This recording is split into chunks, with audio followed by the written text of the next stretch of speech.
Welcome to Freaky Fandoms. I am your host, Andrew Hawkins, and today we have a very special episode with returning guest and friend of the show, Chet Zar. Chet, how are you today, sir?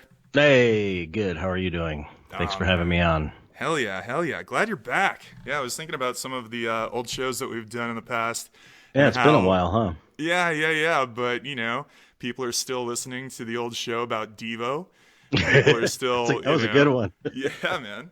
And I'm really, really happy that you were down to talk about the Blob. That's, you know, what we're going to be talking about today, because I grew up loving this movie, and I didn't know how big of a part of it you were until I grew up and knew more and more about your work and your history. So this is like revisiting an old childhood favorite for me, and I'm so psyched.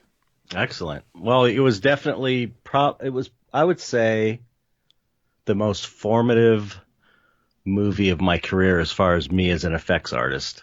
It was huge. It was such a huge movie for me in so many different ways, in my personal life as well as my artistic life and everything else. So it was a big one for me.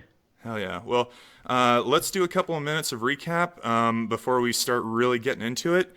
What's been going on lately? I know there's a ton of stuff with the Dark Art Society and group shows and everything.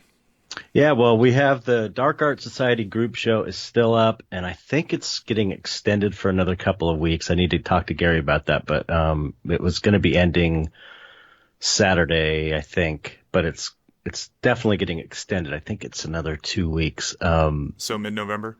Yeah, definitely early to mid-November, I think. And so that's still up at Copro Gallery, and you can go to coprogallery.com. We've got the Dark Art Society website, which is up and running, and that is a feature of the Dark Art Society Patreon.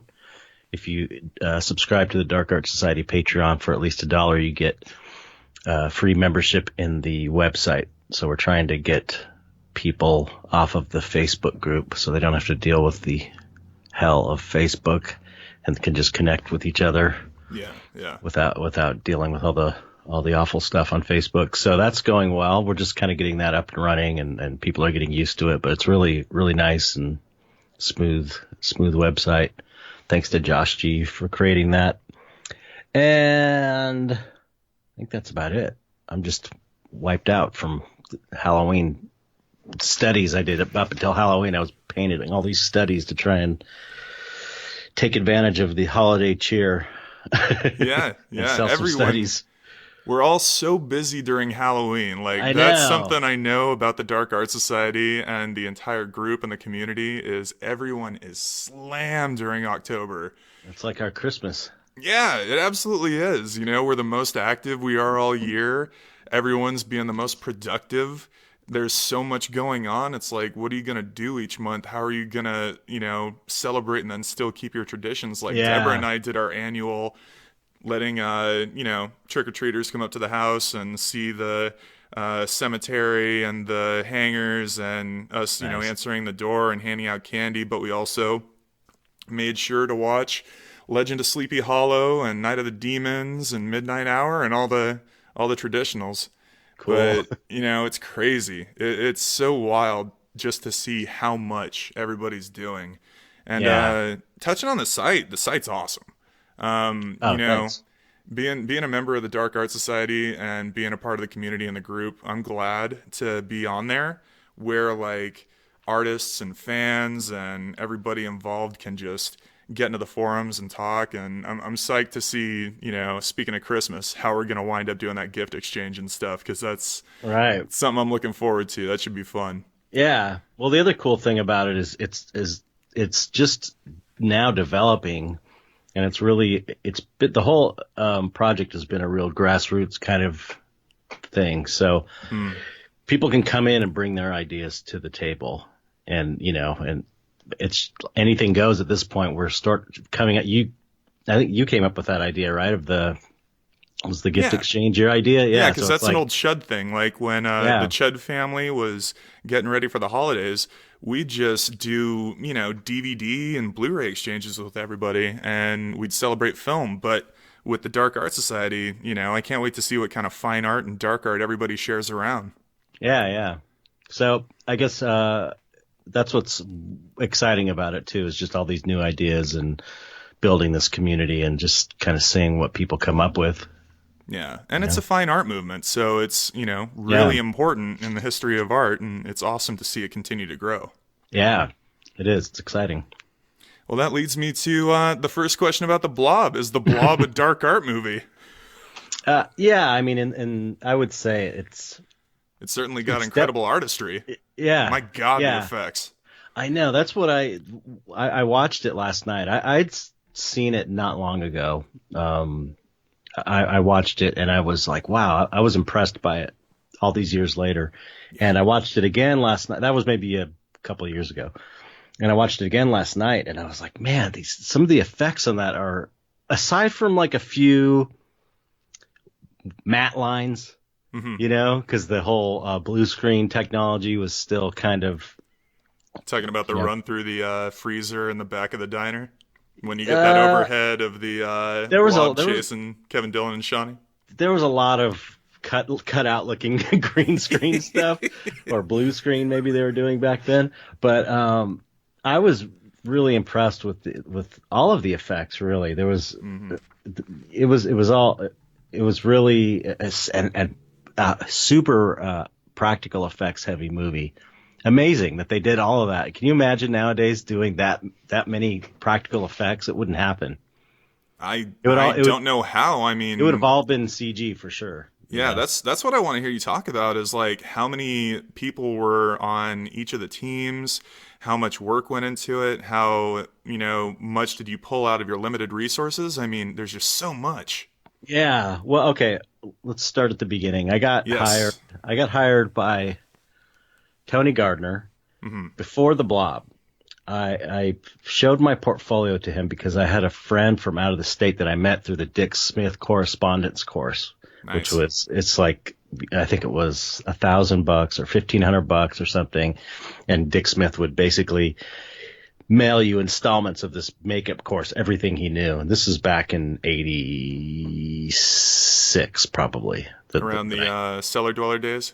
Yeah, yeah. Cool. And so I got in that. My dad was cool enough to give me the money for that. And so I was able to do that. I met this guy, Toby Sells, who's still a working effects guy now, through the correspondence course. And we would write letters to each other. Back in the day when you wrote letters to people and talk on our corded phones. Everyone, geek out on makeup effects and blah, blah, blah. He was coming out to visit LA to try and get some work. And so I was driving him around to shops. And of course I have my book with me because at that point I was still too, shy kind of just to go and do it myself. So this was kind of an excuse for me to show my book and also help him out. And, one of the people we met with was Tony Gardner. Mm-hmm. He saw my book and really liked it, so then he hired me to do molds for just stuff around his shop. Like it was him. He was renting out space at Bill Stout's studio. So it was Bill Stout's studio, and Tony had a little section of it. And so I was working there, like pouring up molds of, the aliens, some little alien chest burster. He had a cast of, just doing odds and ends around the shop, Okay. Yeah. And he worked on some movie called Something in the Dark, where it was like there was a clown killer. Oh yeah. Paul Bartel. Yeah, Paul Bartel's in that. Divine's in that. Yeah. That's a kind of a giallo thriller where the killer wears a clown mask and starts killing off models. In a photography studio. Yeah. And Karen Black's in that too. Yeah, that's like Out of the Dark. Out of the Dark. Out of the Dark, yeah. Yeah. And so that was one of the first things I did for him, and I think we sculpted. I think I sculpted these wrinkled, cut off nipples.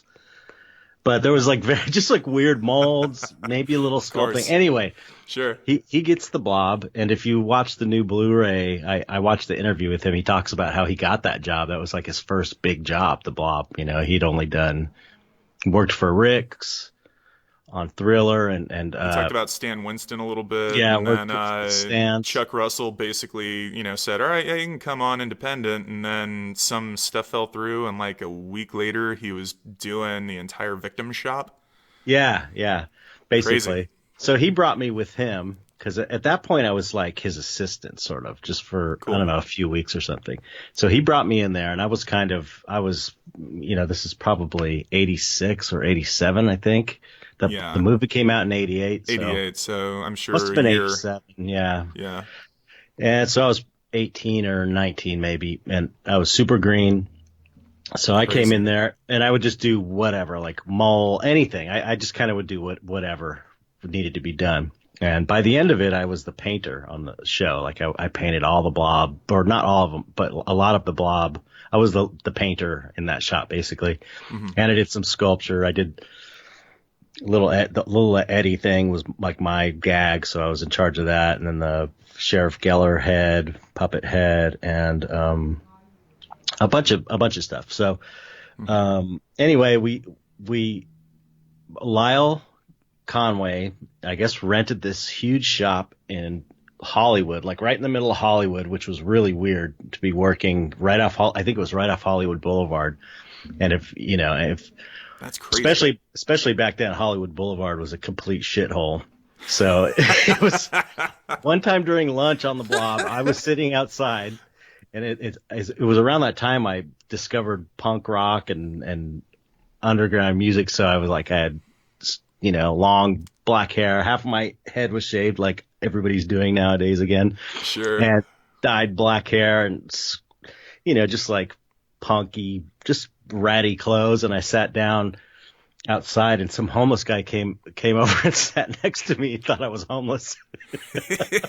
Started talking to me just like I was some homeless dude. But but anyway, it was this huge shop, Hmm. and it was like he hired all of the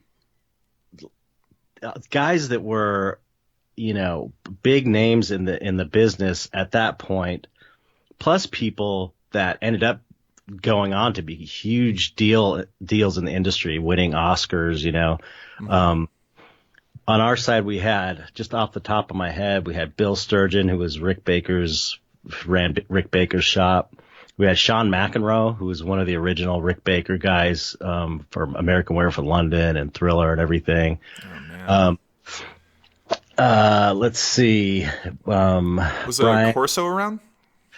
Bill Corso was there. He was on Lyle's side of the shop, though. Gotcha. So On the mechanics, I don't. or was that on the? He was kind of developing blob stuff, so it was like, Okay. it Like the wasn't. waterfall and those blob movement effects. Yeah, they were trying all kinds of stuff, just a lot of different tests and stuff. That's where I first met Bill. We before I forget, Brian Yeah. Wade, who's like a big time sculptor now. Brian Wade was there. Mike Smithson, Mike Smithson is like a huge deal in makeup. I think he may have won an Oscar. I'm not sure, an Emmy or something. He's like a big time guy. This guy Chris Gay from ILM, who was a mold maker at ILM. More people will come to me. My friend Christian Wobshaw was the last name at the time for my band that I was in, Skin Horse. I got him hired on there. He's actually the foot and the hand that go down the drain. Yeah, I was wondering if those were animatronic, but It yeah, was like the an way that the animatronic foot and foot. the hand are moving. Yeah, I think it was it was a fake foot and his hand. What So- was his foot in the shoe? Because Yeah. he got the 2 It was feet. it was a cast. Yeah, it was like it was. Yeah, and then it was his regular hand. I But love it. God damn that gag. yeah, there's so many great gags in it. So there's some more people I'm sure I'll think of as we go along. But the other side of the shop was Lyle's shop, and at Bill Corso, Mark Satrakian, who is like the number one mechanic of makeup effects. He's like a total super genius. Yeah, and he's still around and active. Yeah, even he's- on Twitter. I mean, you can follow him and see just how much crazy stuff he's done over the years. The guy he's- is unreal. It's funny because I remember meeting him for the first time, and he talks about this on the Blu-ray because there's an interview with him. He talks about this little mechanical head he built that got him hired at ILM, and I remember him pulling this little mechanical head. It was like the size of a walnut or something. Maybe a little bigger, but I remember it being like like a large walnut size, and it was all mechanized, and it was just like I remember thinking, wow, this guy's a genius. Everybody knew it. Everybody was like, wow, this guy's a genius. Same with Bill Corso. I remember seeing his work. Like he brought this head in, like a vampire head that he sculpted and painted just to show off or, share it with everyone. And it was just wow, the feeling was that these were like the best people in the business working on this movie. So it was super exciting. It was my first big show. It was kind of we didn't know it at the time, but it was the tail end of the heyday of makeup effects. This movie was basically still in that area of time where the effects people were rock stars, like The Thing happened, and protein shot blowing up. Yeah, Predator and Aliens, and it was like effects were a big deal. There was a lot of money for them, and so it was really just a really super exciting time, and. There was definitely a weird divide between the two shops. Like it was weird. It was not like competition or like one thinking they were better than the other. No one said that. No one ever said that, but there was a vibe. There was a vibe that there was two separate shops. That's all I can the only way I can put it. Blob shop, there was like victim shop, blob shop, victim shop. Yeah, and we were victims. They were blob, and as I think Mark and Tony both mentioned on the Blu-rays that there was a lot of crossover. It's just funny him talking about the stories of working all night on the Blob projectionist. Yeah. I was one of the 8x10. Yeah, and we were all sitting there painting. I was one of those people that was up all night painting on that thing, airbrushing on that thing. So yeah, it was really fun. So much crazy stuff happened. So, and it was really, I say this half jokingly, but not really. It was all pretty much downhill from there as far as the makeup effects industry. It was probably the most fun I ever had on any show was on the Blob. It was so great. Yeah, and the way it all turned out is amazing. I mean, for me, I was probably about 5 years old when the Blob came out, and then, this was a little bit... Yeah. It was a little bit into the era of home video where, like, everything just started getting churned out faster and faster into, video stores. Right. And then the huge push of, like, HBO and Cinemax doing horror movies and genre films and late night, that was my introduction. Right. So for me, the Blob had so many moments of hardcore kinder trauma and like shock moments that just scared the fuck out of me as a kid that I never forget growing up, Like right. I remember going out onto the playground and kids, even in the early 90s, were talking about this movie where the dishwasher gets sucked down the sink and this woman gets killed in a phone booth, and it's the goriest movie ever. Right. Yeah, that phone booth shot is crazy. Oh, yeah. I didn't realize where it's like air pressure or something that implodes it. They made these kind of rams that I guess apparently I wasn't. The thing is, I wasn't on set for anything. I don't think I went to set at all. So I didn't any of the on-set stuff. I wasn't there for that. No. But just watching that again last night, it's super violent the way that thing collapses in the dummy. I remember the dummy of Candy Clark. It was like her posed, like pushing against it. So there was this dummy in the shop for a while of her, like a fiberglass dummy. Yeah. And I think it was fiberglass. And the way they shot it, it's just she kind of her whole body, like her head comes off, her body just like if you watch that shot again, she just gets smashed and kind of looks like her body gets torn in half. Yeah, and like ejected upwards. Yeah. It's just crazy. This crazy, violent, just complete, crumbling. Like every bone in the body just gets broken instantly. It's a hell of a shot. Yeah, it's great. But all the stuff squeezing in the it's all that subtle stuff is so good with the blob coming through squeezing through the telephone the booth. little like gaps in the door of the booth and so through good. the little so good.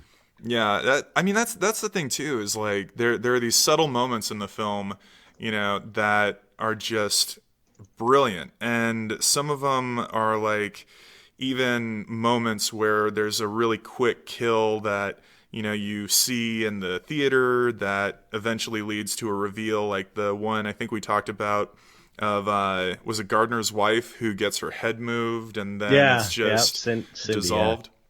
Yeah. I wanted to start asking you about, which ones you love doing, but instead of doing that, I might just ask, like, what was the most challenging victim that you worked on, or the one that you put the most artistry into, either painting or doing detail on, or the one that just jumps out at you that was like, fuck, that was a lot of work? That's a good question. Because that story about the projectionist is great, where you guys had to pull an all-nighter to do it and then mount it on the ceiling. The thing is, everything was very compartmentalized in that shop, so I didn't work that much on that effect at all, except I did the painting. I think I painted the head. I could be wrong, because Mike Smithson, we were all young, and guys like Mike Smithson and Brian Wade were already kind of like makeup effects stars in the business. Like, they were these young good, great artists that were already established, and so they all wanted to do their own stuff. Like, they wanted to sculpt it and they wanted to paint it, which is cool. But I was like a newbie guy that was just sweeping the floors a few weeks before I started painting, and then Tony hired me to start paint, or he just asked me to start painting things. Once I don't know how it started, but I think I painted something and they liked it and they just let me keep doing it. But that's awesome. I put definitely the thing I put the most effort in was the little Eddie gag, because that was the first gag I ever had in a film where Tony said, "Okay, this is your effect." Because I think he gave it to me because early on, before we were getting started, we were kind of waiting for the money to come in, and we had the shop, and so we started doing some maquettes of different gags. And so little Eddie, I sculpted this little melted Eddie, basically the same pose that's in the movie, and they liked that and approved it. So Tony he was cool enough to let me do that. So I sculpted the head. I sculpted the body with my friend Andrew Kenworthy, who was a friend of Jim Beinke's. That's how I met Jim Beinke, actually. It was my brother's friend who went to Cal Arts, introduced me to Beinke. So I got him a job on there also, or an interview, and he got a job on there. So Beinke worked on the Blob? No. This guy Andrew, this mutual. Oh, right. Yeah. So we both kind of double teamed the body. That's when I sculpted the little face, the hamburger, the face in the arm, my face in the armpit, and the hamburger in the chest. The little secret sculptures. I sculpted the hands, and then I painted the whole thing. And I didn't go to set with it because like I said, I was like a shop monkey for that whole show. Okay. So, but that was probably the one that I was most proud of, because I really liked the design of it. I was happy with the makeup. It was on Bobby Porter, this actor who was like a perfectly proportioned little person. So he's really short, like a little kid size, but just, proportioned like a kid. And so he was a good double for the actor who played the character. Yeah. Cool. And I remember the original I had sculpted Chuck. I think it was Chuck Russell thought the jaw was too long. So I had to, like, at the last minute, totally do this cut and paste thing where I chopped the jaw off and moved it up a little bit and patched it up. And it looked, it did end up looking fine. But the thing I was most proud of that gag is that, and you can't even hardly see it in the movie, whenever someone's wearing a prosthetic makeup and there's like an open mouth that's not the actor's open mouth, you've got the person's chin and mouth sitting in the mouth hole. Right? Does that make sense? Yeah. So his actual, the face is melting, the chin is down below his actual chin. And so because So I they've want to. got their mouth closed, and you've Yeah, got a prosthetic covering their mouth that's basically the back of the false mouth and the right. added chin That's the below. right, exactly. But that's the problem is that there's a mouth there, so you can't get a deep crevice behind. You can't get a mouth in there because there's a Yeah. chin there. You have to kind of black it out. And what I did that I thought I was really proud of coming up with this solution, is I sculpted this melty tongue on his chin. So his tongue actually is protruding.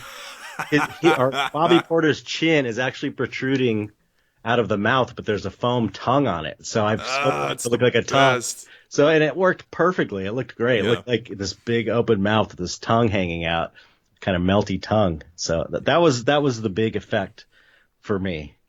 Oh, that's awesome. Yeah, and I put a lot of time into it. And although I will say all the stationary blob victims, but you don't see, we made a lot of blob victims, like amazing sculptures that you don't see in the movie, like the guys that were in the white suits, Yeah. which I'm pretty sure I have a white suit up in my attic somewhere. Seriously. Yeah. One of the chem suits from the Yeah. Army government guys? I know I did at one point. I just hope I didn't throw it out or something, because I don't know. I haven't seen it, but I think it's up there still. Oh, shit. I have That's to look. crazy. So there was a bunch of just dead bodies laying there at the end of the movie in these like melted suits. So Yeah. those were really fun because they were just static sculptures. They didn't need to move. And so you could just do these crazy. There was one with like a guy. I remember Mike Smithson sculpted it. It was so cool. Or no. Bill Sturgeon sculpted that. It was amazing. But it was like his hand was melted into his face, and he was laying there all messed up. And this was the days before silicone was being used for translucent skins for things. Okay. Silicone is like common now. Anything that needs to look like flesh, Sure. dummy parts, they're made of silicone. There's a technique of painting it. The paint doesn't rub off. It's great. Silicone's perfect. But back then there was no silicone for that. Mm-hmm. And so it was urethane, which is this nasty shit that Is it like encapsulant or some kind of? It's like, no, it's like, it's like a rubbery plastic. It's a 2-part resin that you mix together. It's like silicone, but it's more of a plastic type stuff. It's kind of soft, but no paint sticks to it.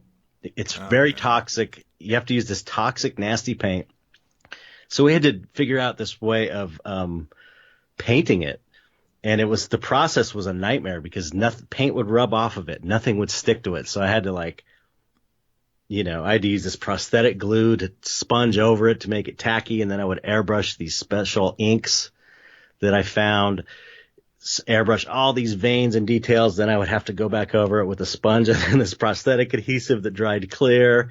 And then it's like, if you powdered it, it would look messed up. It was just a nightmare. So all of these bodies were painted with this weird layered sandwich technique that like kind of worked okay. It wasn't great, but painting SC89, anybody in the industry or or I forget what the urethane, not Skin Flex. Maybe it was Skin Flex. I don't know, but anybody in the business will know that stuff's a nightmare to paint, that urethane. That's too funny. Yeah. That was something that I was seeing a little bit in the extras for the Scream Factory Blu-ray 2 during like the reel where it's some of Tony Gardner's home videos. Mm-hmm. It looks like it's Dr. Meadows' hand that's been dissolved to the wrist, and it's practically see-through. It's just this translucent with the bones inside of it. Yeah. And it looks like there's some animatronic going on. I painted that, and I think I sculpted it. And I think that's actually my hand holding it in the video. Oh, yeah. I think. I'm not 100% sure, but I kind of think it is because – and I'm almost certain I sculpted that thing. Mm-hmm. But I know I definitely painted it. That was that urethane stuff that was – no, that was hot melt vinyl. That was hot melt vinyl, which is even more of a pain in the ass to work with. You have to heat it up. I'm sure a hell of a lot more toxic. Super too, toxic. If you breathe in any of the smoke off of it. One time, I think it was Lyle's side of the shop, burnt a batch of hot melt vinyl. No. We had to evacuate the shop, everyone had to leave the shop. I think there was like 30 people on each crew Yeah, I was wondering how around many. that. Yeah. So everyone had to leave, and we couldn't because the whole shop filled up with toxic smoke. I ended up driving around in Chris Gay's VW, driving around Hollywood. Someone pulled a joint out, and we're all getting stoned driving around Hollywood during lunch break, which was kind of fun. Well, better than standing around in the parking lot waiting for the air to clear out, I guess. Yeah, but that was the attitude of that crew. We had That's every cool. Friday. It's corny, but it was fun, especially at that time, being 18, 19 years old. Sure. That every Friday was dress up day. So it was like pirate dress up day, cowboy dress up day, vampire dress up day. There was just like and so people would I remember a cowboy dress up day. People put like bales of this hemp fiber that we used for molds and turned them into tumbleweeds and like put them all over the shop. It was ridiculous, but it was super fun camaraderie. Yeah. Everyone was, really having a blast. It was the most significant year of my life in terms of my career. It really started my whole career, but personally, it was right. All that stuff in my documentary was happening during the Blob, all that Ouija board stuff, all that first getting into magic, trying psychedelics for the first time. That was during the Blob. And I absolutely want to get into the spiritualism and the life aspect of what was going on during that time, because it seemed like for you, 87 around then was just an unbelievable period. It was like my spiritual awakening time. And it's funny because prior to that, I was like, this nerdy kid into prog rock in high school, kind of dorky. And then 87 is when I got into punk music and all this cool stuff. I remember first listening to Dead Kennedys and all these punk bands. I was like, this is it. And I completely, everybody goes through this at some point. I changed my look and I never really grew out of it after that. I still look like a crazy bum like I used to, but I was all skinny though. I saw a picture of Pirate Day. I'll have to send you a picture of it because I saved it on my phone. Someone posted it, Pirate Day, and I was so skinny. I can't believe how skinny I was. It was insane. Well, I've seen one of the pictures of you with like the side of the head shaved and wearing like a yellow punk shirt and just focused on the work. And then you show up in the Vampire in Retreat in Sundown for a minute with Lisa. Yeah, and that's it's right great after seeing that. you two as punk vampires. That was right after the Blob. That was one of the first jobs he had right after the Blob when he moved shops to Monrovia. Yeah. After the Blob, he moved to the shop to Monrovia, which is why I ended up moving out here. Oh, that's badass. But one interesting thing about the paint job, paint jobs, I remember at one point Mike Smithson, who was like a big deal, and he's like I said, he's still a big deal, but he was like one of the big deals at the shop. He was like, teach me how to paint, like kind of half joke. He was half joking, teach me how to paint. How do you paint like that or something? Like he was impressed with my paint jobs. I was this kid from San Pedro. And the thing is, I learned how to paint. My techniques of painting these creatures on the Blob was from taking acid. Because one weekend, I took acid, always for spiritual purposes. I did it in the right way. And I was looking at my hand and I saw like all these blotchy colors in my hand, like all the reds and pinks, and it looked translucent. Mm-hmm. And I started painting that. When I got back to work that Monday, I started painting that, and everybody started tripping out because they hadn't seen paint jobs like that before, which it's kind of a common type of paint job where you do these, this kind of blotchy airbrush thing. But at the time, it was kind of like, kind of a new thing. Yeah, so I got this reputation just from painting, and I got the painting technique from tripping, which was kind of a funny thing. Well, you tapped into something good, and it resulted in some amazing stuff. Like I go back to looking at some of the in-shop footage that Scream Factory got a hold of, and Those there's mullets. style of the times.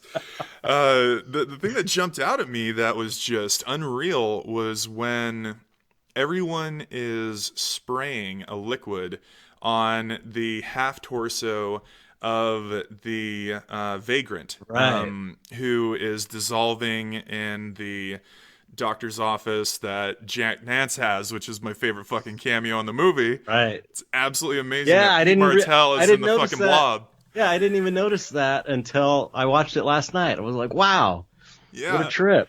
it's the best. That it just leads the Blob right into David Lynch land. Hmm. So, by association, it's totally a Lynch film. Happened right before Twin Peaks. That's why Pete's the way he is. Right. But yeah, that bit where they're showing everyone spraying that torso while it's in the shop, it's just bubbling up. All of these bold colors are going. It looks like they're putting hydrogen peroxide or something Hmm. on Baking soda tissue or that's something, just or yeah. yeah Yeah, it was. erupting. I don't remember what that was. I was there when they were doing that though. I remember watching it. Yeah, It was like, I think they were doing tests with like Alka-Seltzer and baking soda and vinegar and stuff. did That you was a get the Mike. the sizzle effect going? Yeah. That was Mike Smithson sculpted that. That was the Can Man. I also have the Can Man's hat. I Oh definitely shit. have the Can Man's hat in my attic for sure. Oh, that's awesome. Yeah, But yeah, that's Mike just did that. going down the list. Like that's one of the first deaths that always got me in the movie. Like when his Yeah, hand gets grabbed by the Blob and he winds up, in the doctor's office before right. the Paul death. Holy shit. Yeah. That was that translucent hand was the Can Man's hand underneath. But I don't think you could see it though with the blob on it.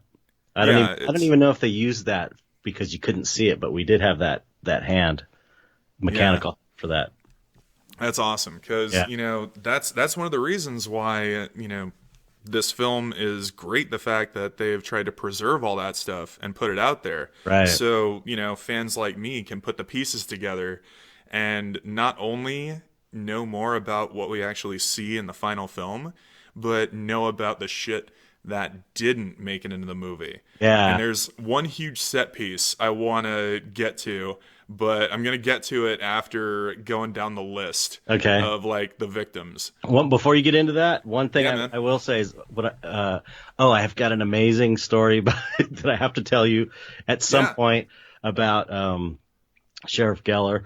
And then the other thing is that's Frank Darabont was one of the screenwriters on the Blob. Did you know that? Him and Chuck Yeah, Russell they were wrote the coming script. off of Nightmare 3, Dream Oh, Warriors, okay. And which he was came. my very first Kinder trauma, like my Oh, first okay. horror movie, Okay. and holy shit. But yeah, those I- guys, he came they were a to hell of a pair. Yeah, he came. Frank Darabont, who's created The Walking Dead for TV, Hmm. um, and The Green Mile, and he's The Shawshank. Mist. Didn't he do Shawshank Redemption? Yeah, Also? I think he did Shawshank. Yeah, The Yeah. Mist. Anyway, he's like a big deal. But I remember him coming. He was in the shop at one point, and I remember seeing him later. Like I didn't know he was a screenwriter. He was just one of the screenwriters. And I think I met him, or it was like one of those things where I kind of met him. He was talking to everybody about stuff. But I remember seeing him later when I don't know, probably The Green Mile came out or something. Seeing him some featurette thing. I was like, oh, that's the dude from the Blob. It was so crazy. Thank you. It was such a trip because, and if you think about, aside from the effects people that went on to do bigger things after that and got successful, it was like, Frank Darabont as well was like, early in his career. Kind of a lot of people went on to do great things after that movie. Yeah, there's a big push from a lot of the film historians, a lot of horror fans, even in the new documentary In Search of Darkness, the '80s horror doc. The Blob is featured heavily in No, there. I need to watch that. Yeah. It's What's it excellent. on? Right now, it's on Vimeo, and Oh, I cool. believe on VOD it's going to be expanding. There was a limited edition physical release that ended on Halloween night. And the next step, I think, is going to be Amazon and possibly Netflix. But it's a killer marathon doc, just Excellent. like, Never Sleep Again, the Nightmare on Elm Street documentary. Yeah, like 4-hour documentary. Yeah, the Crystal Lake Memories, the Right. same thing. Like these massive marathon docs. So it's just 4.5 hours of like the entire majority history of 1980s horror. Right. But, more and more people, you ask, what are the best remakes of a horror movie ever made? And almost always now, top 3 answers, The Thing, The Fly, and The Blob. Yep. Definitely. Yeah. The Blob's getting the kind of credit that it's been due. I mean, I remember the only way you could get a hold of it was either try to tape it off of HBO or just get a VHS tape if you could find it somewhere. Yeah, it bombed when it came out too. Just like The Thing. Like I think it was cost $16 million to make, and they only made like $8 million when it came out.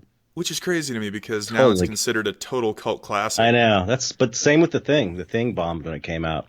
Yeah. I remember all the bad bombed reviews. hard. Yeah. I remember seeing stuff where Carpenter was like, shit, after that came out and everything happened, I don't know if I wanted to make anything again after that. Yeah, how depressing to make something so great and then have it bomb like that. Yeah, but, you give it 30 years and all of a sudden everybody's serious that it's one of the best ones ever. Yeah. And, The Blob is one that, like I said, I just straight up grew up with. So I'm right there with all these other guys that are studying it and really trying to get the word out there to give credit where it's due. Cool. Because these stories are the shit. Like, I love knowing about what went into the Little Eddie kill. Right. Because that's one of my favorite sequences in any horror movie. I mean, from the point where they go down into the sewer to his death, and then the stunt, which I didn't know it was so elaborate that he had to get jerked back like that. Right, yeah. You can tell though. You can tell when you see it now, knowing that they really did yank him back. Yeah. But I can tell. I kind can of like tell they did that with Ellen Burstyn in The Exorcist. Right. It's a hell of a gag. Yeah, it works. But if you're gonna go through the effects, I'll hold off on my Sheriff Geller story. Oh, I want to hear your Jeffrey DeMunn story. Yeah, totally. Well, no, it's that's the thing. You want me to tell it now? It's a crazy story. Well, let's talk about his death, and then we'll get into it because I think I know where you're going with the recasting. Right. I love it.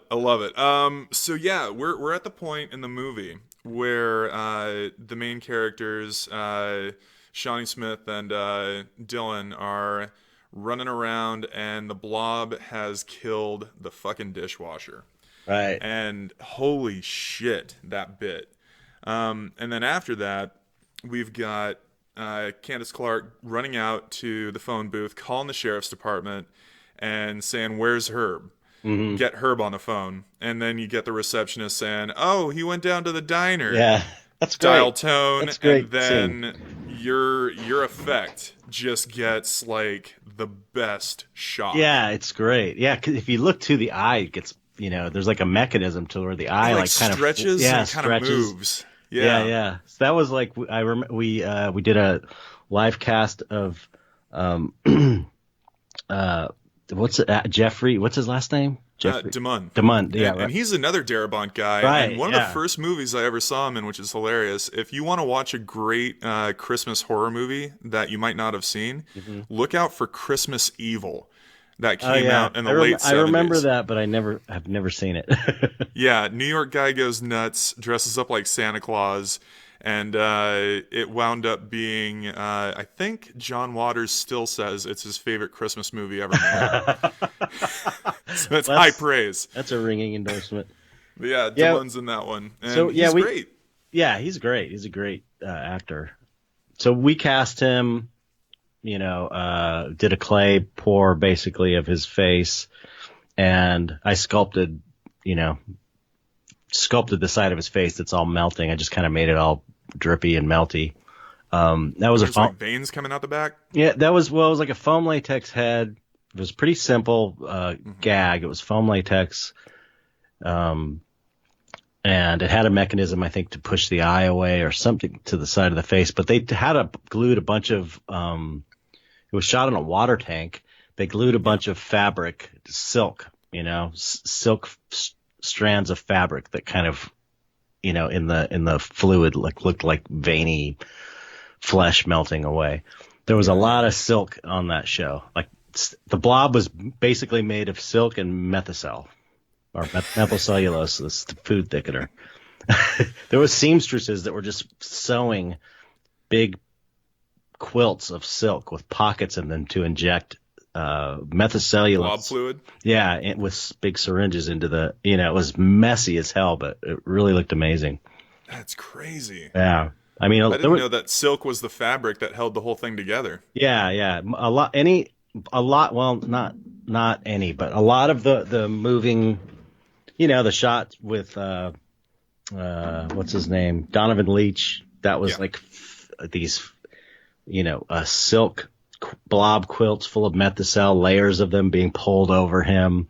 But they also did a lot of sculpting, like you're talking about the death and the getting pulled down the drain. I remember, the thing grabbed onto the guy's head, the blob. Yeah, where it shoots up and grabs him, kind of like a that tentacle with a cup on it or something. Right. I remember that being a sculpted gag. I think on the blob side, they sculpted this blob and then cast it up in hot melt or something. That's crazy. So yeah, it was a weird mixture of blob sculptures but there was a lot of silk quilts, methocel.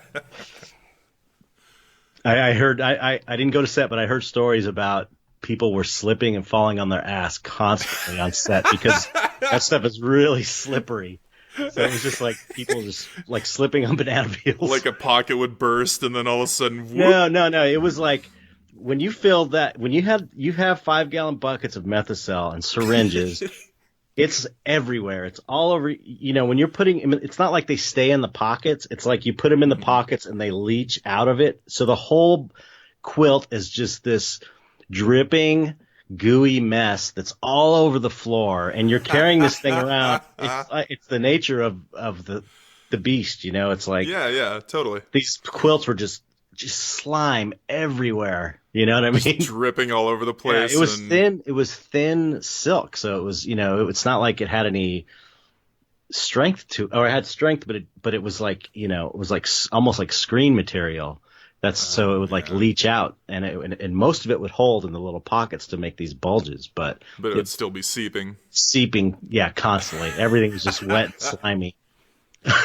Well, talking about the water tank with the Sheriff Geller face in it, wasn't the liquid in the tank a mixture of like milk, water, red food coloring, and maybe some other stuff to kind of give it that pink? Yeah, I think that's what all it was. It was water and it was milk and to cloudy it up. Yeah, and red food color just to cloud it up a bit so you couldn't see Tony back there puppeteering the head.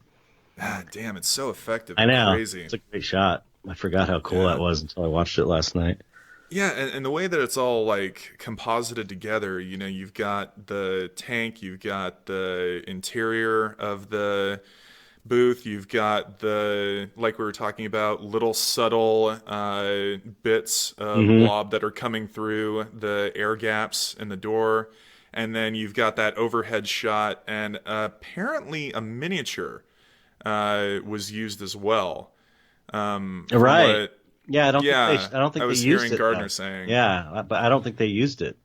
Okay, so the final product, they might have skipped on the miniature and they just went for the dummy shot where when everything implodes with these like rams coming together and busting the phone booth, right? Candace Clark just shoots straight up and then breaks into a million pieces. Yeah.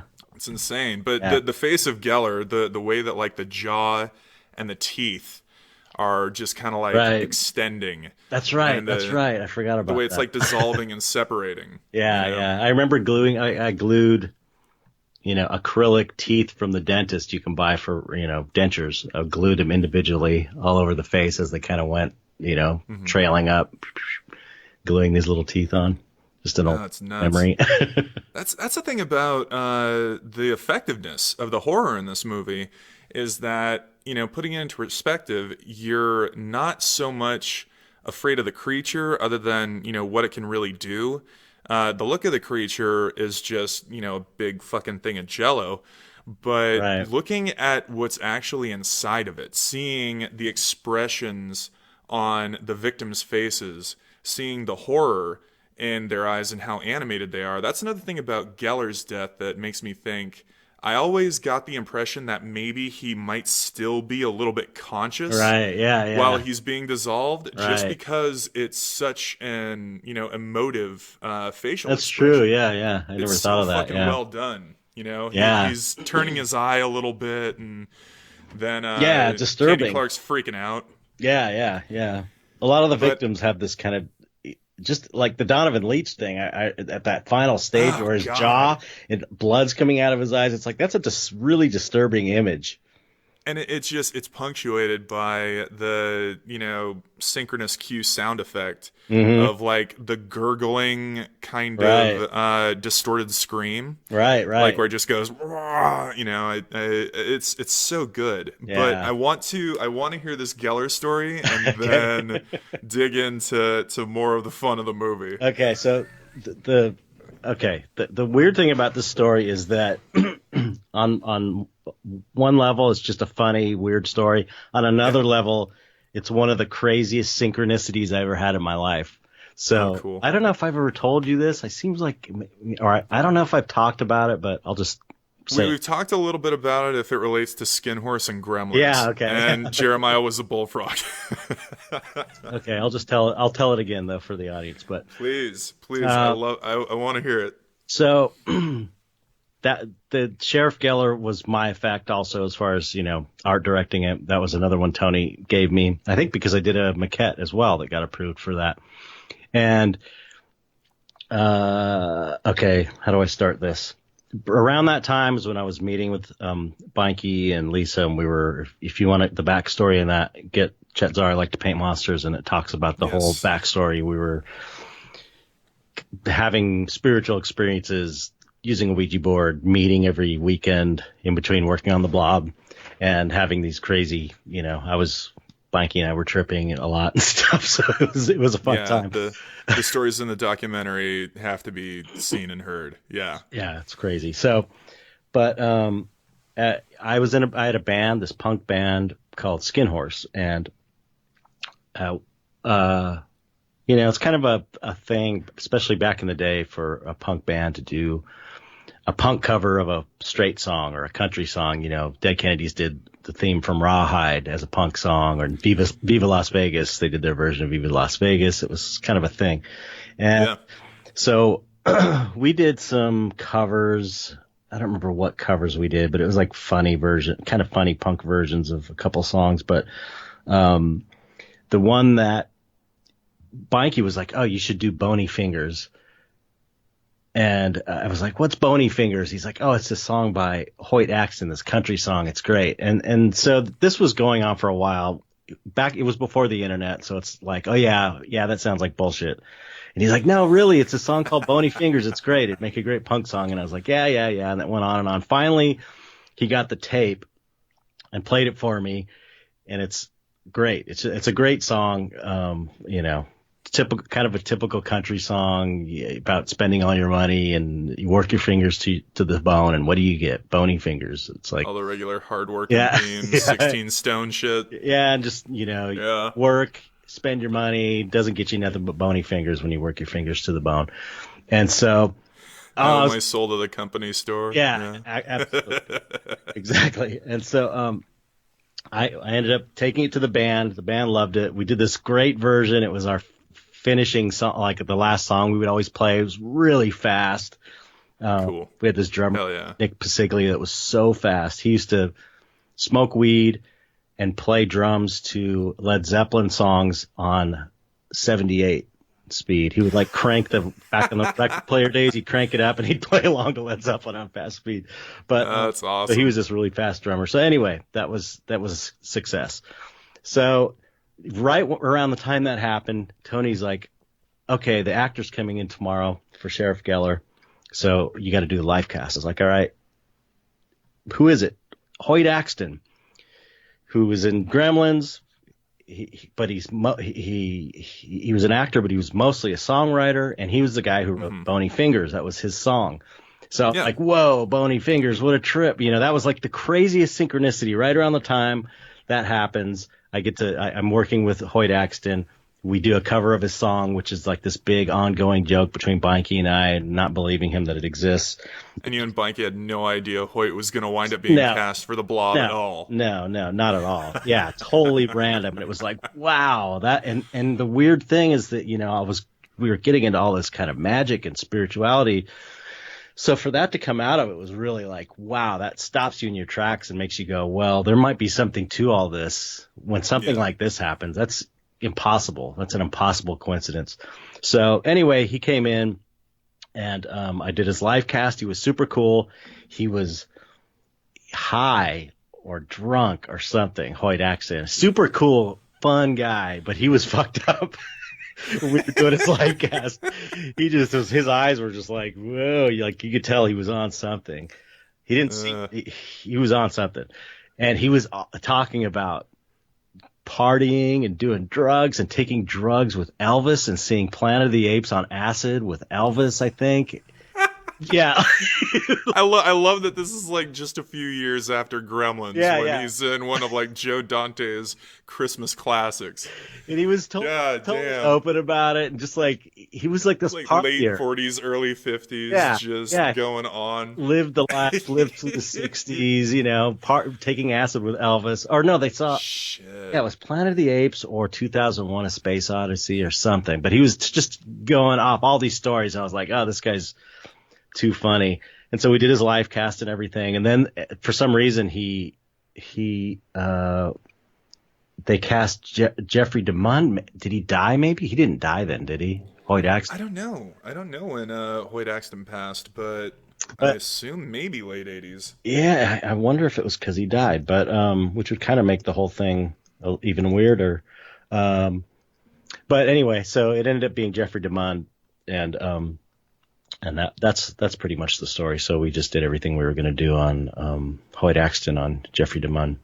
No, he didn't. He didn't die till '99. So he must have just got cast or couldn't do the show or something. Yeah. But he would have been great. That's still crazy. Yeah, totally crazy. That was just probably like again one of the biggest synchronous experiences of my life.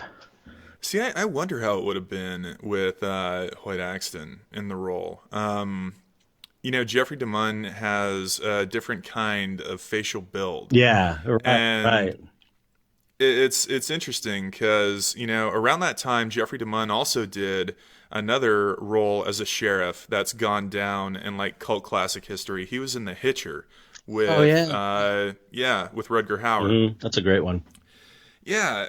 So, I think, I hate to say it, but I think it worked out for the film's benefit. Yeah. Because, man, it's played so well that when your gag comes up, when that death hits, I mean, it's a shock. Yeah. Because you never it's set up so well what too. led up to him. Yeah, but it's set up so well too, where she's calling and like, oh, he went down to the cafe, and then it's like it's perfect.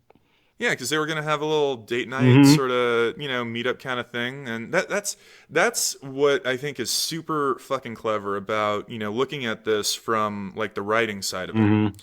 The way that the movie is built up, act to act. You get all of these setups, all of these payoffs, just from a narrative standpoint.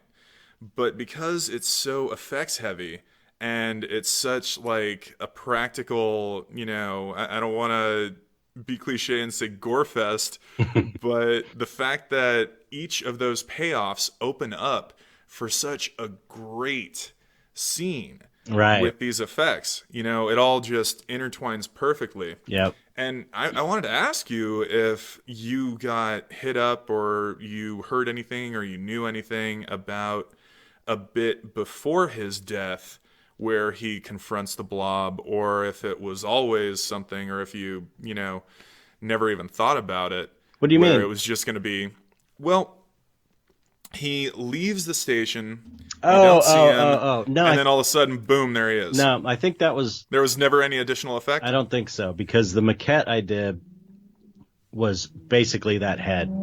So I think that in the script he was just, that's how you found him. He was floating in the. Perfect. Yeah. Yeah.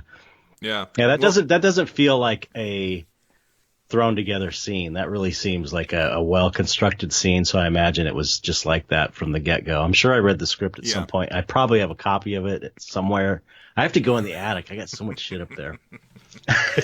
Yeah, if you wind up archiving and bringing stuff out that could wind up in a book, I know, or in future releases, or even in articles on like Fangoria or something, you could have a few things hanging out in a box collecting dust that nobody might have ever seen. I just, it's the typical story where you don't realize it's gonna, when you're in it, it doesn't feel like it's gonna be this big thing, and so you just take that stuff for granted, and it's like, oh, this is rotting, I'm gonna throw it away. You just don't. I didn't know any better. We didn't. A lot of us just didn't. We took it for granted. It was kind of the life we were living every day, so it wasn't like these special props. It was just like another job you did. Makes me think of Deborah Hill keeping the Michael Myers mask in a shoebox underneath her bed. Right, exactly. Collecting dust before they got tasked for Halloween too. But yeah, that stuff's crazy. The kills, were nuts. Talking about Geller, talking about Eddie a little bit. The Can Man. Did you have anything to do with Vicky and Paul's friend, who wound up having their car death? Yeah, no. Because there's the caved-in face, right. There's the effect of her kind of imploding from the inside. I may have painted that. Okay. I may have painted it, but I'm not sure. But Lauren Githens, that was his effect. Mm-hmm. Well, talking about the shops working together to pull something off like fucking amazing, let's talk about the movie theater sequence. Because holy shit, like I imagine it had to be all hands on for that. And I don't know, was that close to the end? Because what I saw was that the very final effect was the Paul death. But how is it setting up for the movie theater? I wasn't on set for that, but I was there the night before painting it, and it was huge. It was laid the actor, like the dummy body was laid out on a table, and it was all melted into the it had a mechanical head. That's what it was. It was like a full on dummy with this mechanical head. Yeah, is that what you're talking about, or which? The projectionist is the lead up, and then there's the whole massacre where the Blob is running through all the aisles. Oh, inside right. Yeah. Yeah. But you can, talk about Hobbs if you want to, because holy shit, that death got me. Like when he looks down I know, the it's air great. vent, and then it cuts to the guy walking in and the yo-yo comes down. And it was just it was like an actor's, the hand was sticking through. Yeah. Everything else was a dummy. That's funny. Yeah, talk about Hobbs. He looks fucking completely dissolved and stretched out on the ceiling. Yeah. And then the tentacles come down and grab the boss. I believe that was Mike Smithson's gag. He sculpted that dummy. And I remember, it's like I could see these sculptures in so clearly, because I remember they were the first really amazing sculptures I ever saw in my life, because these guys are really good. And let me think. My only memory is the night before, being up at 3 a.m. and airbrushing on the quilt. There was the dummy. It was like upside down, so it was like a dummy of a guy laying with Blob coming off of him into what would be the ceiling, but it was on the top of a bunch of tables. It was huge. I got a picture. I'll send it to you of me sitting like 8 feet by 10 feet. Yeah. And I was like sitting there like this, or like airbrushing, and because it was 3 a.m. But another little funny story. It's gonna make me sound like I'm some kind of drug fiend, but I'm not. I was 19. It was what I was going through, and like I said, I was not a partier. It was always, I always had the good intentions. But that night, this guy I don't know if I should mention his name, but he. We'll keep it on disclosure. Yeah. So he said he sold ecstasy to the Butthole Surfers. Like his claim to fame was that he gave the Butthole Surfers their first hit of ecstasy. My aunt was around the Houston punk scene when those guys were going. Oh, right. And, Gibby Haynes stories and all that shit, of course. So that was his claim to fame. This guy was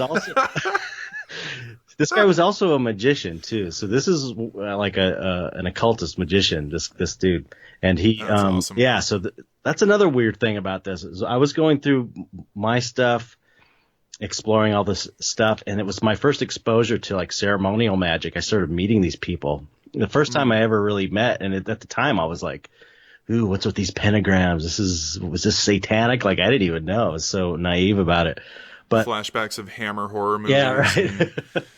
But anyway, this guy, classic imagery, yeah. This guy, it was like 9 or 10 o'clock. It was obviously the day was going to go on and on and on, and after hours it's a different story. And this guy gave me a hit of ecstasy. It was in a capsule, like a gelatin capsule. I'd never taken it before. I just only recently, I didn't do any drugs until I tried psychedelics and weed, and so I don't know why I did it. I'll be honest. He just gave it to me, and I was like, okay, because I had good experiences with mushrooms and acid. So I took it, and I remember I was at the job. It was like late at night. I was holding, and it's like I didn't feel anything, and I was holding a jar of paint because we'd put all of our paint in jars, and I was holding it, and I looked down, and there was paint like in a line all the way around me. Like splattered on the floor, this paint that I was holding. So what happened was I went and spilled it all over without even realizing it. To me, it was like, how did that paint get on the floor? And it's like, oh shit, I'm totally coming on. And I was like, I got to get out of here because it was scary. And I like ran out to my car, and I was like, you got the fear? Yeah, totally got the fear. I ran out to my car, this old 62 Corvair, really cool car my dad helped me get. And I was sitting there just like, oh shit. Oh shit. And then it was like I ended up being, I don't want to get into it because it's kind of personal, but it ended up no worries. It ended up being however really, far you want to go. Yeah, a really kind of significant spiritual experience for me. Like, because I kind of like worked some stuff out in my head when I was sitting in the car, and it was like this personal stuff, and it was like, and then everything got cool, and it was okay, and then I went back inside, and it was great, and then I was fine, and I was painting the blob, all like kind of tripping, painting the blob with an airbrush for the rest of the night. So just needed a quick moment of closure. Yeah. No, that totally makes sense. Yeah. Oh, it was a trip. It was crazy though. So yeah. Oh, that's wild. And like I said, I didn't go on set with any of that stuff. So just totally like you said on the Blu-ray interview, Tony, they just folded up, it was this guy, foam latex dummy with the mechanical head. And then it was like they were gluing, I think, the blob. They were gluing pieces of silk to it and airbrushing it. And they kind of just like wrapped it up, like put the blob that was stretched out on the ceiling. They kind of folded it over and just hauled it out up to set that morning. And they shot. I think Tony went all night and then shot with it all day. Yeah, it was crazy. Yeah, that just, thinking about the pace of work that you guys were going through, the fact that you only had a few months to get all this shit out there, the creativity and the ambition that all of you guys were using to be able to make all this shit work with all your, resources. I mean, man, it's mind-blowing to me because it all looks so fucking good on camera. Yeah. And everyone was really inspired. I remember that much. Everybody working on it was just like, it was all these young guys that were all inspired by The Thing. Yeah. And it's like they wanted to do stuff that good, so everyone was really giving it their all. And everybody's like, "Fuck it, I don't care if I have a brain aneurysm. I'm gonna go all Yeah. out and make this It was happen." Yeah, back in those days. you know. Yeah, the average effects guy at the time was like more of a mainstream kind of person. Sure. It's like being into punk music and alternative at the time and underground stuff was like most people in effects weren't like that. Most of the effects were kind of like white middle class, people that Yeah, you look at all the footage, and the majority of it is mullets. guys who are wearing sweaters and glasses and look like they're doing their taxes at the dinner Yeah. table. so that You was know? so that was I guess a wild look for that scene. But we had Oh man, vampire that's too funny. one of the dress up days, vampire dress up day. Mm. A lot of people dressed like the Lost Boys vampires, whereas me and my friend from the punk band, we were like misfits. We had devil locks, black trench coats, white makeup with black eyes. Yeah. Oh shit! Of course, fucking vampires with devil logs, Yep. which I don't think is a look anybody's put in a movie yet. So Yeah. there might be something. That's true. Yeah, yeah. Those guys looked amazing. Oh my god. Yeah, Misfits are great. Jerry and fucking all those guys. Mm-hmm. Shit. But yeah, the movie is like just filled with so much, amazing shit. And something I found out about that I had to ask you if you were a part of any of it or if you saw any of it was what Gardner was talking about with the big tank set piece in the end that cracked and destroyed, and it was going to be I like know. all of those guys like half dissolved, I know. floating through the blob. I remember. I didn't. Yeah. Oh my god. All those sculpted, like stretching skeletons, clear skeletons. I remember those. I didn't Yeah. remember them until I saw the interview last Like the night. Dr. Meadows comes back Yep. after being sucked into the sewer. Yeah, there was a and whole then, sculpted, Dr. Meadows drip, melted face and everything. I mean, I remember all that stuff, but I wasn't there for Damn, I would have loved to have I seen know. I wasn't there for the tanks. That was on. That was where they shot a lot of the second unit effects stuff in like Chatsworth or somewhere where I forgot where they shot it. But yeah, I didn't. Like I said, I don't think I went on set for anything for that show. Yeah, I didn't know if you had done any work on the skeletons because just the idea of like all of those, bodies that had been picked up when the blob is like grabbing all of the army guys and all the government guys and then all the townspeople. Right.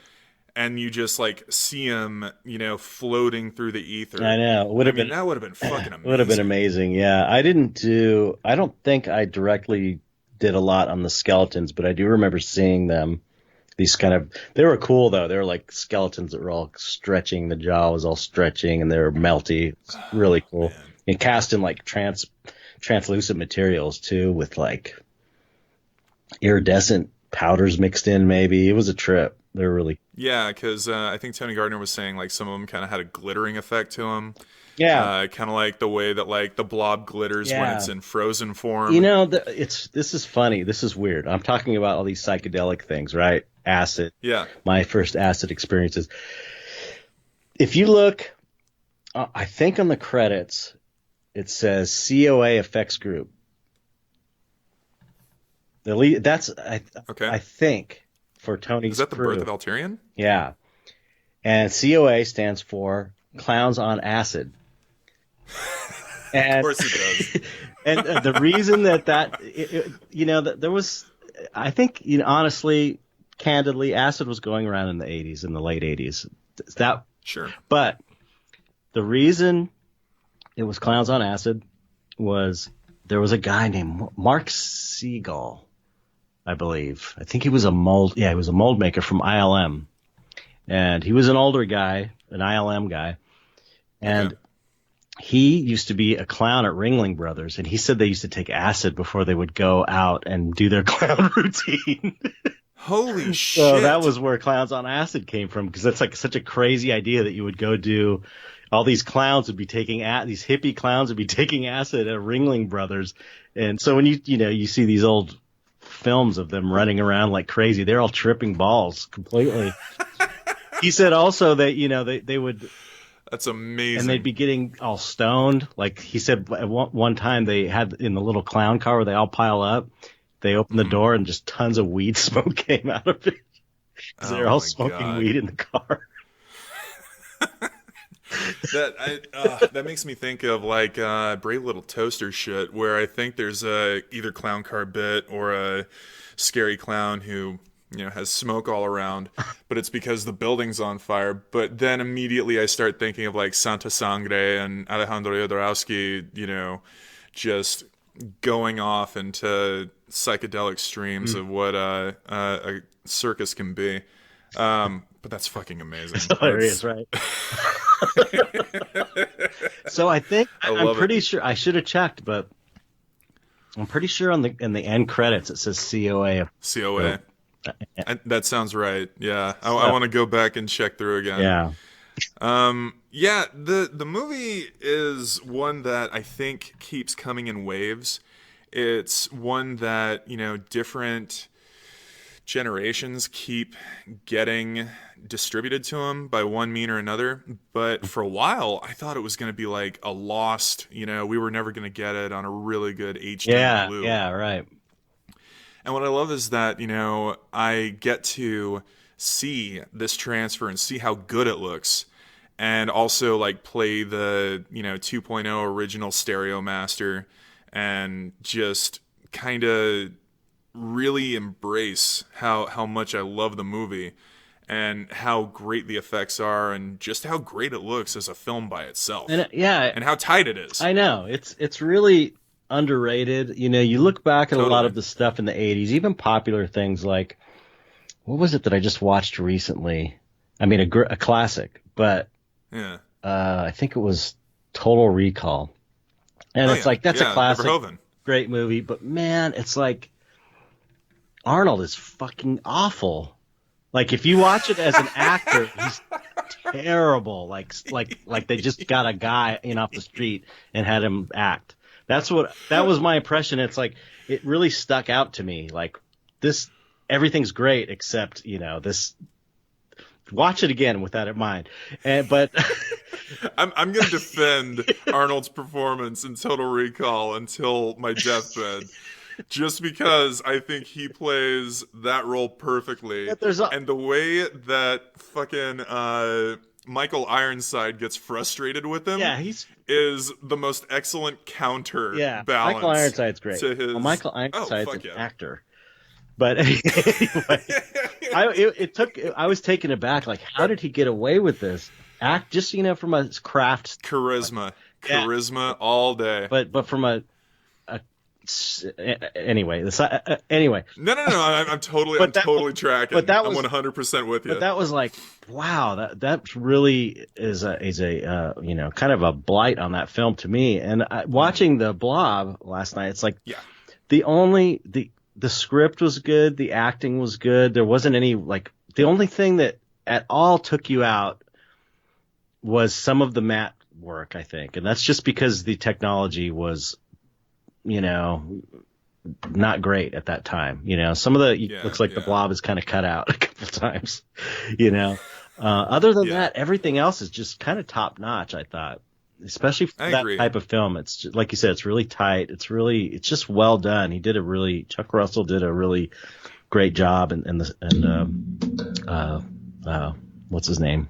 Darabont. Yeah, Darabont. Like, it's great. Yeah, the script is excellent. The direction is, really, really solid. Yeah, there's not a lot of the other thing. And I enjoy the effects. Yeah, no. I thought I was surprised at the effects. Well, the visual effects, like when we're talking about the matte and the matching layering and everything. Yeah. I forgot what I was going to say.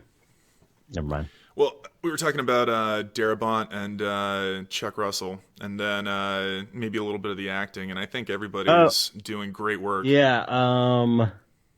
That's another thing that it didn't have. It had a couple of times, but I was so thankful that they didn't have them every 10 minutes, which are those cheesy 80s "I'll be back" lines, or like take the one-liners. Yeah, the one-liners. And it's like, because that got to be so cliche at that point in the late 80s.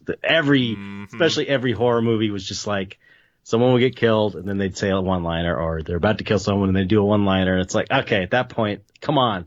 And there was only like everyone had to. Yeah, and there wasn't really egregious ones in the Blob. There was, at the end she kind of like was "Take that, you son of a bitch" or something before she blew it up. And it's like, okay, I'll give you that.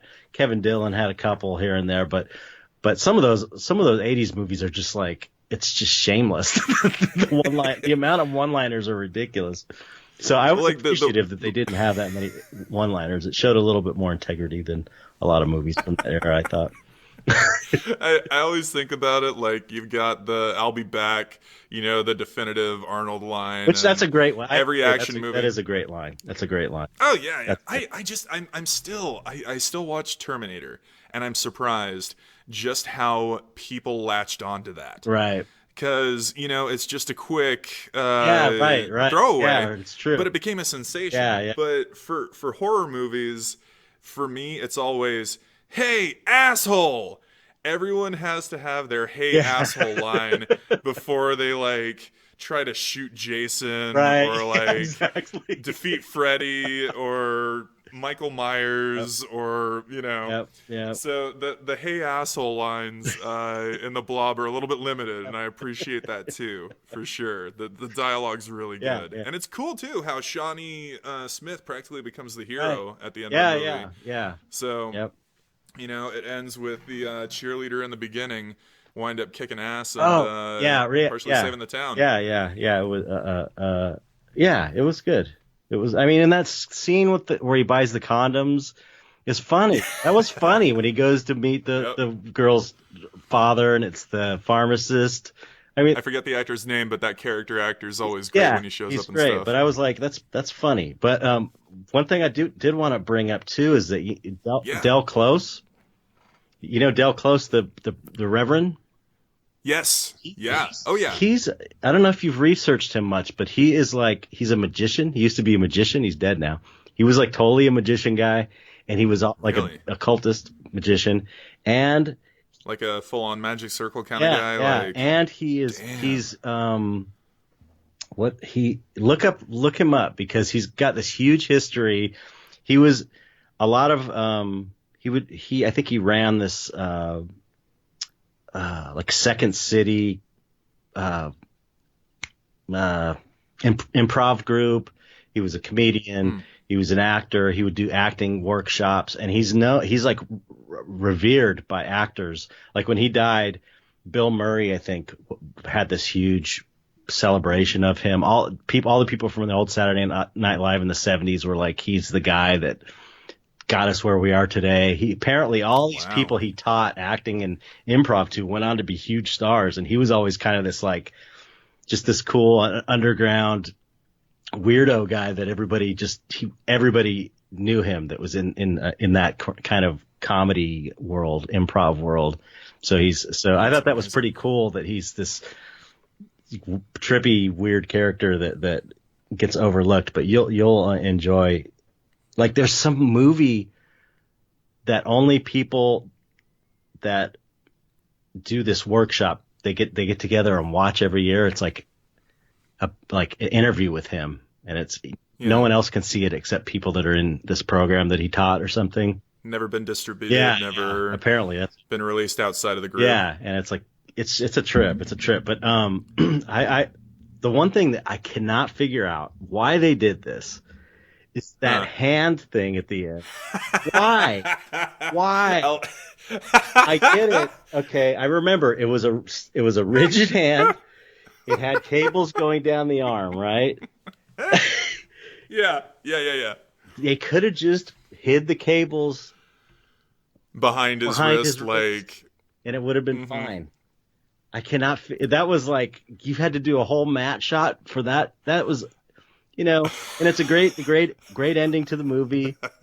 But man, I might be reaching, but I have an idea. Okay.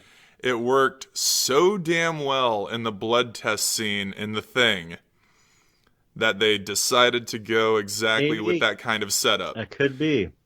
You've got the fake hand holding the Palmer blood Right. sample, and then you've got, Mac putting the But that didn't. Yeah. heated stuff right into it. But that didn't require So any blue screen.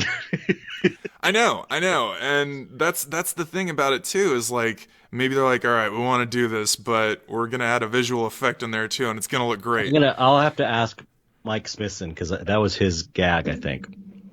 Yeah, yeah. I Ask wonder him about that that. because the blob is moving Mhm. inside of the jar, and you look at that, but then that blue screen right behind it, there's just something off about the lighting. Yeah, and that puts it on two totally different total planes. it's a shame. Still though, It's a shame to. fuck it. I know, I'm happy it's in I there. know. It's great, but still, to like, I remember in the theater being able to tell that was, back then you couldn't discern as well because Yeah. the technology wasn't. We were all kind of used to that shitty technology, Sure.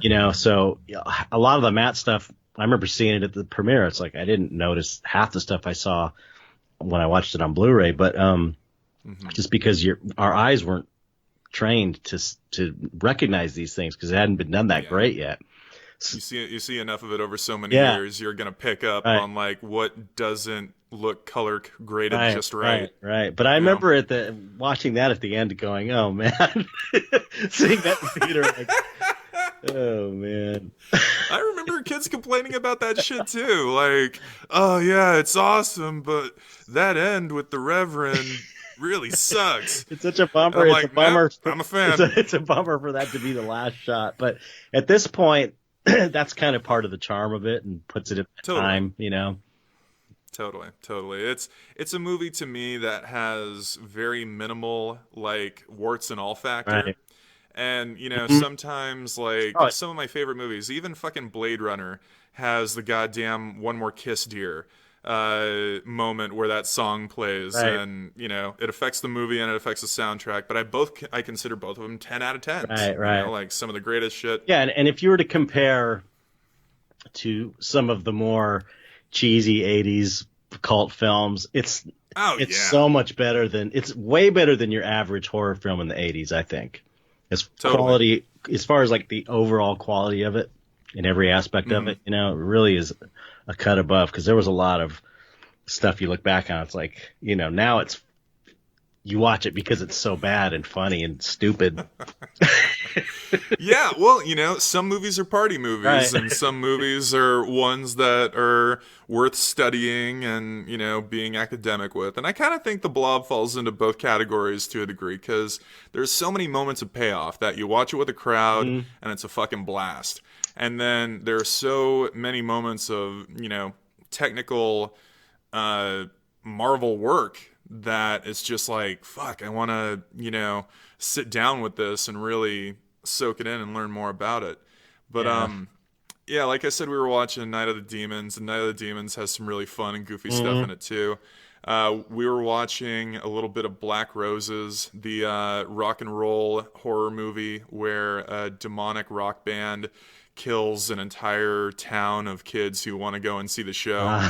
And it's like stop action effects where you have a quick edit where all of a sudden an explosion goes off in front of a character, and then they're replaced with a dummy that's just gyrating like a Muppet on the screen.